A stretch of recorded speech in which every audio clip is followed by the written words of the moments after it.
ওই মহিলার ইন্টেনশনই হচ্ছে প্রত্যেকটা সংসার ভাঙানো, ঠিক আছে? তো যাই হোক, সাকিব অত্যন্ত একজন মানে কি বলবো, সরল সোজা একজন মানুষ।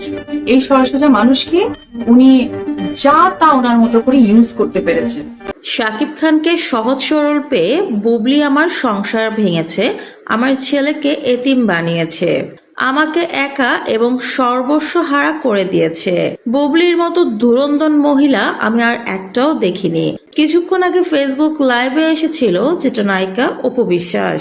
লাইভে এসে অপু বিশ্বাস কাঁদতে কাঁদতে বলেন, আমি আর পেরে উঠছি না, নিজেকে খুবই একা লাগছে, অসহায় লাগছে, ছোট্ট ছেলেটার মুখের দিকে তাকানো যাচ্ছে না।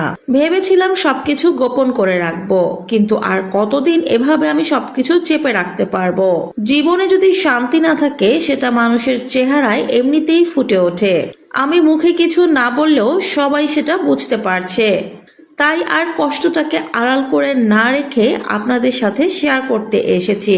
অপবিশ্বাস বলেন, বুবলি আমার সংসার ভেঙেছে। বুবলির কাজই হচ্ছে মানুষের সংসার ভাঙা।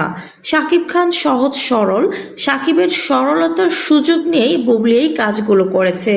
এক সন্তানের জন্ম দিয়েছে, তারপরও বুবলি ক্ষান্ত হয়নি। আবারও শাকিবকে ভুলিয়ে ভালিয়ে নিউ ইয়র্কে নিয়ে গিয়ে সে আবারও প্রেগনেন্ট হয়ে বাচ্চা জন্ম দিয়েছে।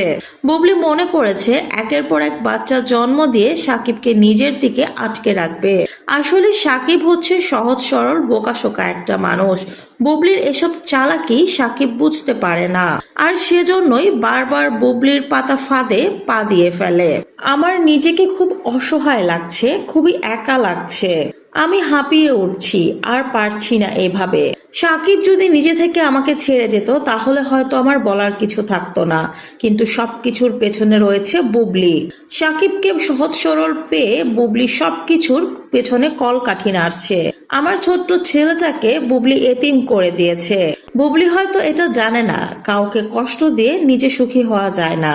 হয়তো সাময়িকভাবে সে নিজেকে সুখী মনে করছে, কিন্তু আল্লাহর বিচার বলতে একটা কথা আছে। আমার ছেলেটার মুখের দিকে তাকানো যাচ্ছে না। বাবাকে ছাড়া কতদিন একটা বাচ্চা থাকতে পারে? আগে সে প্রতিনিয়তই বাবাকে পেত, কিন্তু এখন বুবলির দ্বিতীয় সন্তান হওয়ার পর থেকে বাবাকে একদমই আর কাছে পাচ্ছে না।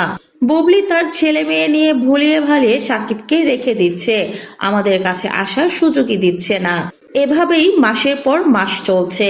আমি ভেবেছিলাম এসব বিষয় নিয়ে আর কথা বলবো না, কথা বললেই কথা বাড়ে, কিন্তু কতদিনই আর চুপ করে থাকা যায়।